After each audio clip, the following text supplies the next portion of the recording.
नमस्कार विद्यार्थियों, श्री चिरंजीलाल धानुका उच्च माध्यमिक आदर्श विद्या मंदिर रतनगढ़ की ऑनलाइन कक्षा में एक बार पुनः आपका हार्दिक अभिनंदन और स्वागत है। कक्षा एकादशी की अनिवार्य हिंदी की पद्य भाग का 2 अध्याय प्रथम और द्वितीय की सह प्रसंग व्याख्याओं का अध्ययन अपने कर चुके हैं।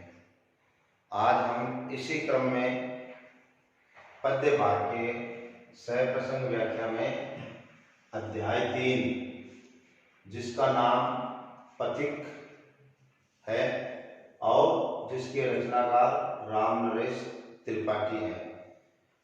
विद्यार्थियों, पथिक का मतलब राहगीर होता है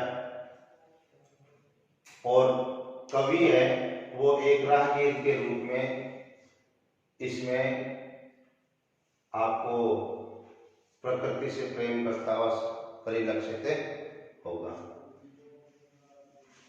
अध्याय 3 के 2 पद्यांश आज हम प्रसंग व्याख्या के अंतर्गत पढ़ेंगे। सह प्रसंग व्याख्या प्रारंभ करने से पूर्व अपने शब्दार्थ देखिए।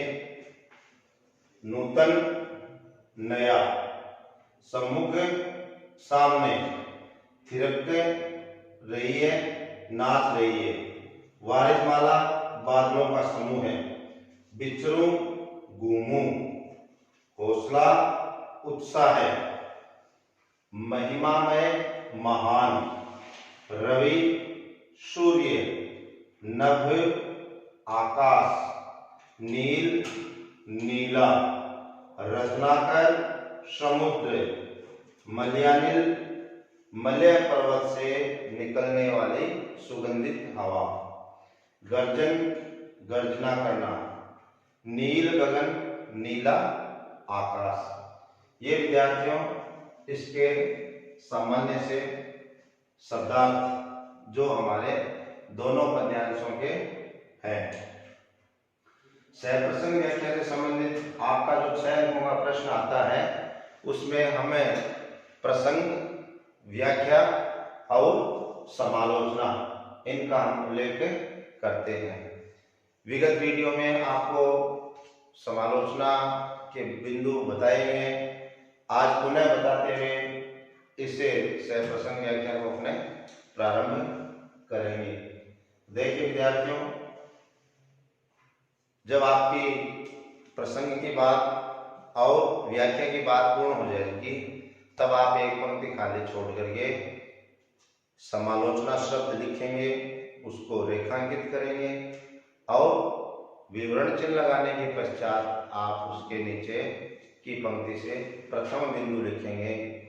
अनुप्रास अलंकार की छटा दर्शनीय है। दूसरे में आप लिखेंगे भाषा सरल, सुबोध और प्रवाहमयी है, वर्णन रोचक और प्रभावी ढंग से किया गया है। चौथी बिंदु लिखेंगे आप सुकोमल शब्दावली की सरिता कलकल प्रवाहित हो रही है। ये आप समालोचना के बिंदु लिखेंगे। अब विद्यार्थियों, आपका सह प्रसंग व्याख्या का चरण शुरू होता है और उसके अंतर्गत हम पहले प्रसंग लिखेंगे, उसके पश्चात हमें सह प्रसंग व्याख्या करेंगे। इस बात का हम ध्यान रखेंगे।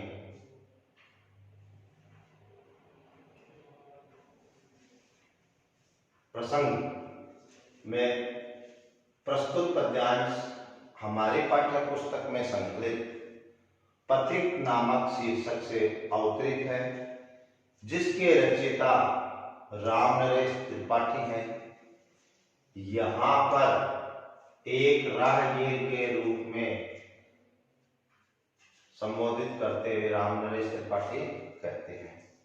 कवि समुद्र के किनारे खड़ा है और प्रकृति को निहार रहा है अपने सांसारिक दुखों का परित्याग करके और कवि प्रकृति प्रेम के अंदर अपने को एकाग्रचित्त करना चाहता है, तन्मय करना चाहता है, जो उसका अपने पत्नी प्रेम को दूर करता हुआ परिलक्षित इसमें होता है, ऐसा उल्लेख किया गया है। अब व्याख्या। प्रतिक्षण नूतन वेश बनाकर रंग बिरंगा निराला, रवि के सम्मुख थिरक रही है नभ में वारिद माला।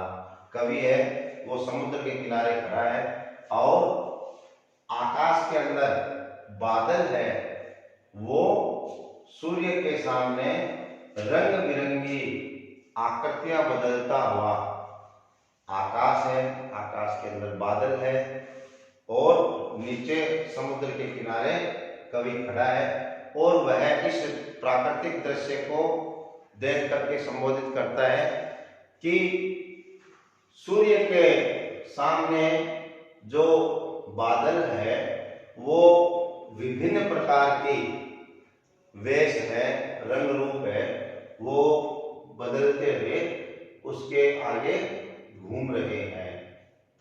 ठीक है, बादलों का समूह है। नीचे नील समुद्र मनोहर, ऊपर नील गगन है। कवि कहता है कि इस धरती पर नीला समुद्र है जो हमारे मन का हरण करने वाला है, यानी मन को अत्यधिक अच्छा लगने वाला है, और ऊपर भी नीला आकाश है। ठीक है, घन पर भेद बीच में विचरूं यही चाहता है मन। सूर्य के सम्मुख बादल है, वो विभिन्न प्रकार के रूप बदल रहे हैं, तो कवि का मन भी रूप बदलने के लिए उतावलापन हो जाता है, उसमें उत्कंठा हो उठती है।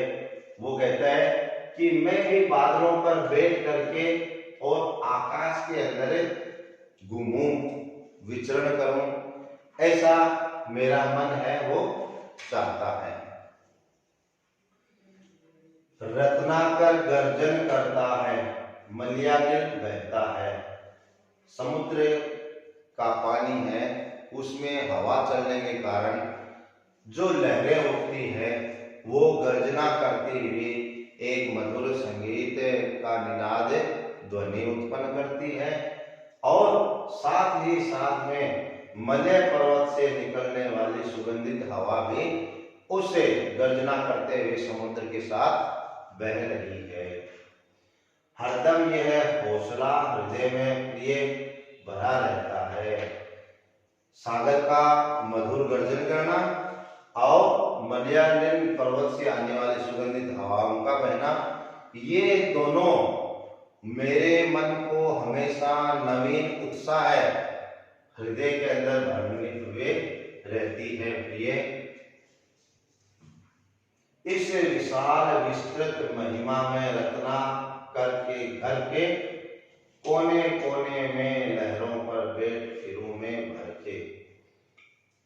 इस समुद्र जो विशाल है, विस्तृत है और महिमा से मंडित है, यानी महान है, इस समुद्र की प्रत्येक लहर पर बैठ करके मैं और इस निनाद की ध्वनि करने वाले समुद्र के कोने कोने में मैं लहरों पर बैठ करके अपना मन भर करके घूमूं, ऐसा कवि ने हमें इन दोनों पद्यांशों के अंदर बताया है।